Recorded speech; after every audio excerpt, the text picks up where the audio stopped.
నమస్కారం అమ్మా. నమస్తే అమ్మా. అమ్మా, లక్ష్మీదేవి గురించి అందరం ఎక్కువగా మాట్లాడుకుంటూ ఉంటాం. అవునమ్మా. మనం ఎక్కువ ఆరాధించడం కూడా లక్ష్మీదేవిని అందరం ఆరాధిస్తూ ఉంటాం. కానీ దరిద్ర దేవత కూడా ఉంది, దరిద్ర లక్ష్మి అని కొన్నిసార్లు వింటుంటాం. లక్ష్మీదేవి దరిద్ర లక్ష్మి ఇద్దరికి ఏమైనా సంబంధం ఉందా అమ్మ? రిలేషన్ ఏమైనా ఉందా వాళ్ళిద్దరికి? ఉందమ్మా. ఆవిడ అక్కగారు, ఈవిడ చెల్లెలు. అక్క చెల్లెళ్ళే. ఆవిడ జ్యేష్ఠాదేవి అంటారు ఆవిడ్ని.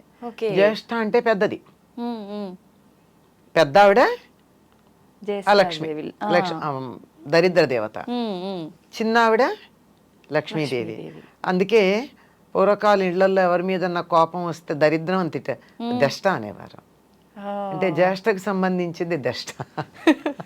అంటే వ్యవహారంలో అట్లా ఊర్లలో నిజంగా దష్ట అంటారు కదా, అంటే నువ్వు దరిద్రం అని అర్థం అక్కడ.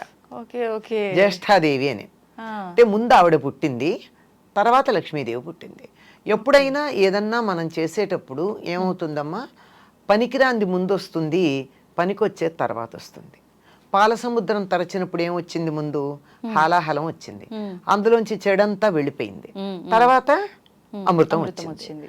పొలంలో పంట వెయ్యంగానే చేసే పని ఏమిటి, కలుపు తీస్తారు కొద్ది రోజుల్లో. పనికిరానివి తీసేస్తే పనికొచ్చేది ఏపుగా వస్తుంది. అట్లాగే ముందర లక్ష్మీ జ్యేష్ఠాదేవి ఆవిర్భవించి ఆ తర్వాత లక్ష్మీదేవి ఆవిర్భవించింది అని చెప్తారు.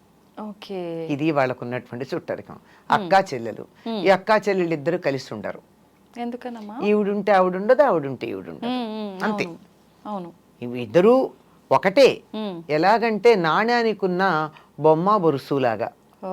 నాణ్యం ఈ రెండిటికి ఉన్న చుట్టరికం ఏమిటి, ఒకదానికి ఉన్న రెండు, అంతే, రెండు సైడ్స్, అంతే అంతే, రెండు వైపులు. అలాగే ఒకే ఒక సంపదకి లేకపోవడం, ఉండడం అనేటటువంటి రెండు లక్షణాలు ఉంటాయి గనక ఆవిడ జ్యేష్ఠాదేవి, ఈవిడ లక్ష్మీదేవి. ఈవిడుంటే ఆవిడుండదు, ఆవిడుంటే ఈవిడుండదు. ఓకే అమ్మా, అసలు ఏ రకంగా వస్తుంది దరిద్ర దేవత ఇంట్లోకి? అంటే కొన్ని సందర్భాల్లో ఇల్లు శుభ్రంగా లేకపోతే వచ్చే అవకాశం, ఇలా చాలా చెప్తుంటారు. ఏ రకంగా ఉంటే దరిద్ర దేవత రాకుండా ఉంటుందమ్మా? ధర్మరాజు జూదంలో ఓడిపోయిన తర్వాత సర్వస్వం కోల్పోయి అరణ్యవాసానికి వెళ్ళాలి. అంటే దరిద్ర దేవత ఆవహించాలి కదా, సంపదలు కోల్పోయి. అవును. అప్పుడు లక్ష్మీదేవి అంటుంది, జానపద గేయం అమ్మ ఇది. ఏమంటే, చేటలో పళ్ళను చెరపడే రాజు, కట్టి విడిచిన బట్ట కట్టడే రాజు, ఆడి విడిచిన నీరు ఆడడే రాజు అని చెప్తుంది. ఇలా కొన్ని. నేను ఎలా పెడతాను అటువంటి చోటికి? ఒక్కటి సవ్యంగా లేదే. నేను ఇల్లు ఉండడానికి తగినటువంటి చోటు అంటే చేటలో పళ్ళు వేయకూడదట. ఇప్పటికీ పల్లెటూళ్ళల్లో ఒప్పుకోరమ్మా. చేటలో బియ్యం చెరుగుతారు కదా, బియ్యానికి తౌడు ఉంటుంది కదా, ఆ చేటకి తౌడు అతుక్కుని ఉంటుంది. దాంట్లో కూరగాయలు పళ్ళు గనక వేసినతో త్వరగా పాడైపోతాయి. అందుకని చాట్లో పళ్ళు వేసామంటే దరిద్రం అంటారు. అలా వేయడు. ఒకసారి కట్టి వదిలిన బట్ట మళ్ళీ కట్టడు. విడిచిన బట్ట కట్టడం దరిద్రం. చూసారా ఏ పదం వాడాం, దరిద్రం, దరిద్ర దేవత. అలాగే ఒకళ్ళు స్నానం చెయ్యగా మిగిలిన నీళ్లతో స్నానం చేయడం, అది కూడా దరిద్రమే. దరిద్రం అమ్మ. ఇప్పుడు మీరు పల్లెటూళ్ళలో పెద్దలు ఇంట్లో ఎవరైనా ఉంటే స్నానం చేసేటప్పుడు ఒక బకెట్లో నీళ్లు తీసుకుంటాం, స్నానం చేస్తాం, అడుగున ఆఖరి దాకా పోసుకోం కదా, కాసి నీళ్లు మిగిలిస్తాం. ఆ మిగిల్చిన కింద పోసి బకెట్ బోర్లించి వస్తారు. ఆ మిగిలిన నీళ్లతో ఇంకోళ్ళు స్నానం చేయకూడదు. మామూలుగా అందులో నీళ్లు వదలొద్దు అనటం విన్నాం, కానీ దాని వెనకాల రీజన్ ఇదని ఇప్పుడు తెలిసిందమ్మా. కానీ ఆఖరి నీళ్లు పోసుకోకూడదు, ఆఖరి నీళ్లు పోసుకోకూడదు, వదిలిపెట్టకూడదు. కనుక వాటిని కింద పారబోసి వచ్చేస్తాం కదా. అంటే ఆడి విడిచిన నీరు ఆడడే రాజు అని ఒక జానపద గేయాలు ఇవన్నీ మనకి. ఇవన్నీ ఎక్కడ దరిద్ర దేవత రావడానికి వీల్లేని ప్రదేశాలు ఇవి. అంటే దరిద్రం రావాలంటే ఏం చెయ్యొచ్చు, విడిచి బట్టలు అక్కడ పడేసి మళ్ళీ కట్టుకోవడం, విడిచిన బట్టలు కట్టుకోవడం దరిద్రమే కదమ్మా. కంపు కొడతాయి, పాడైపోతాయి, వాసన వస్తాయి. బట్టలు bold, they carry many things with them. అంచేత అవి. తర్వాత ఒకళ్ళు వాడిన నీళ్లు మళ్ళీ వాడడం, ఎంగిళ్ళు తినడం, అశుభ్రంగా ఉండడం, అశుచిగా ఉండడం, ఇలాంటివన్నీ కూడా దరిద్రం ఉంటుంది అని చెప్పడానికి సంకేతం. ఇలాంటి చోట ఆవిడికి నచ్చుతుందిట వస్తుంది. ఇది ఈవిడిలా ఉంటి చోట్ల గురించి చెప్పడం కన్నా లక్ష్మీదేవి తాను ఎక్కడుంటానో కొన్ని ప్రదేశాలు చెప్పింది. ఆ లక్ష్మీదేవి ఉంటానని చెప్పిన ప్రదేశాలకి భిన్నంగా ఉంటే లక్ష్మి ఉండదు, లక్ష్మి లేదు కనుక ఇవిడ వచ్చి కూర్చుంటుంది. లక్ష్మి తాను ఎక్కడ ఉంటానని చెప్పింది, శుచిగా ఉండాలి. శుచి అంటే మనిషి శుచిగా ఉండాలి, ఇల్లు శుచిగా ఉండాలి. అవునమ్మా.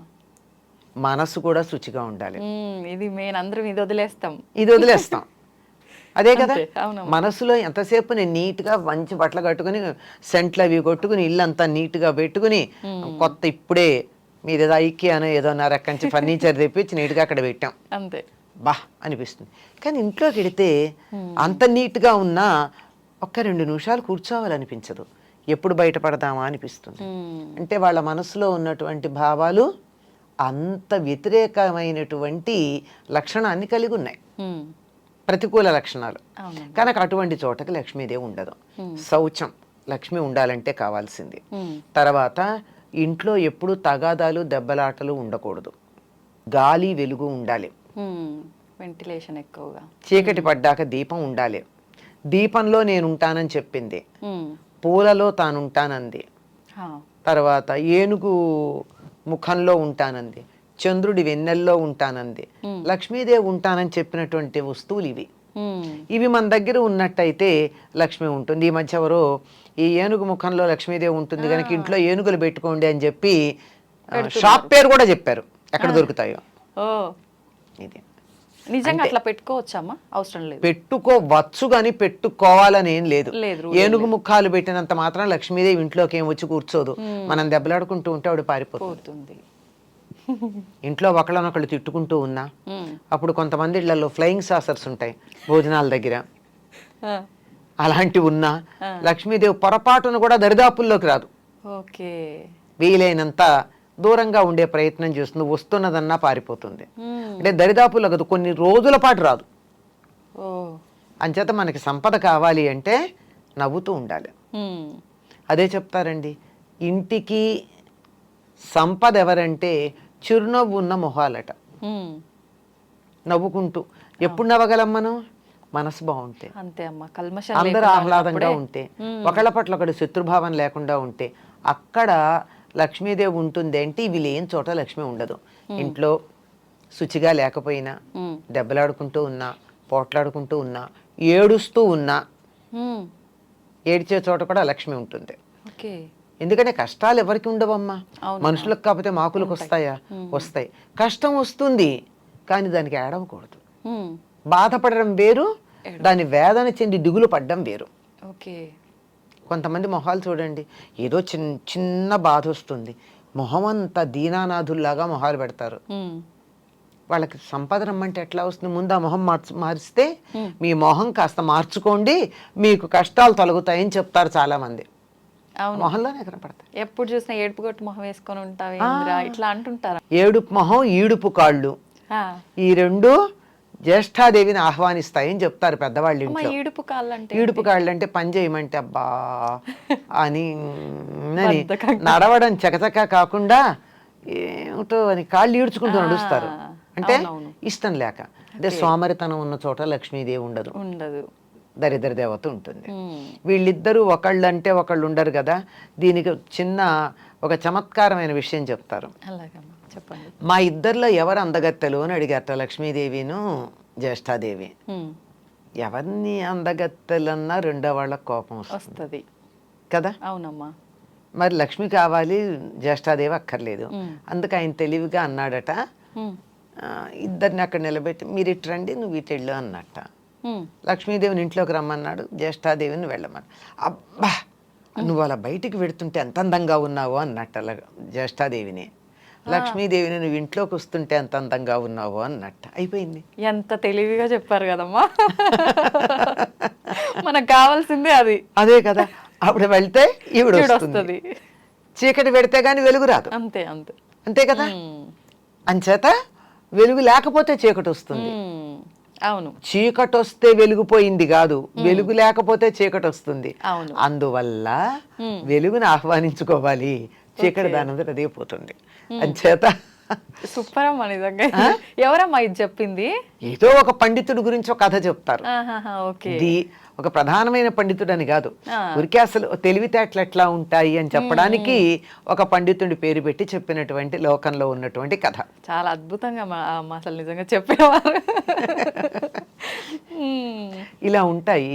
అంచేత మనకి సంపద కావాలి అంటే లక్ష్మీదేవి లక్ష్మి అంటే డబ్బు అని మాత్రమే అనుకుంటాం మనం. అవునమ్మా. కాదమ్మా, అష్టలక్ష్ములు ధనంతో పాటుగా ధాన్యం, చదువు, ఆరోగ్యం, సంతానం ఇలాంటివన్నీ కూడా లక్ష్ములే. ఇవన్నీ కూడా మనకు అనుకూలంగా ఉండాలి అంటే ఎప్పుడూ మనం ఆహ్లాదంగా ఉండాలి, నవ్వుతూ ఉండాలి, ఇంట్లో గాలి వెలుగు ఉండాలి, శరీరం మనసు కూడా శుచిగా ఉండాలి. ఇవేమీ లేకపోతే అక్కగారు వచ్చి కూర్చుంటారు, అక్కగారు వద్దనుకుంటే ఇవన్నీ ఉండాలి. అంతే. మనం తన కోసం పెద్ద ప్రయత్నాలు ఏం చేయాల్సిన అవసరం లేదు. లక్ష్మీదేవిని ఆహ్వానించాలి, మనకు కావాలి ఇవన్నీ అనుకుంటే ఆటోమేటిక్ గా వెళ్ళిపోతుంది. ఇందులో ఏదన్నా డబ్బు పెట్టి చేయాల్సిన పని ఉందమ్మా? లేదమ్మా. నవ్వుతూ ఉండడానికి డబ్బు అక్కర్లేదు కదా. లేదు. మనసు ప్రశాంతంగా ఉంచుకుంటే సరిపోతుంది. ఇల్లు శుచిగా పెట్టుకోవడానికి డబ్బు అక్కర్లేదు కదా. అవును. పోట్లాడుకోకుండా ఉండడానికి డబ్బు అక్కర్లేదు కదా. తిట్టుకోకుండా ఉండడానికి డబ్బు అక్కర్లేదు కదా. ఏడవకుండా ఉండడానికి డబ్బులు అక్కర్లేదు కదా.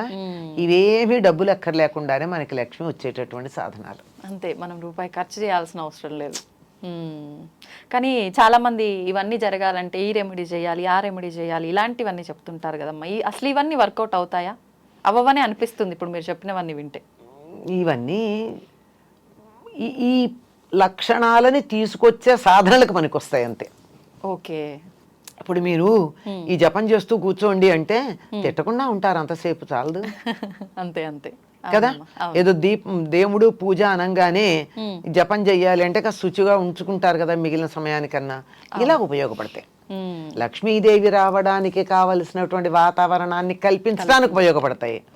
ఆ వాతావరణం మంత్రం లేకుండా కూడా మనం కల్పించుకోవచ్చు. అంటే మంత్రాలు వద్దని కాదు, వాటికి శక్తి లేదు అని చెప్పట్లా నేను.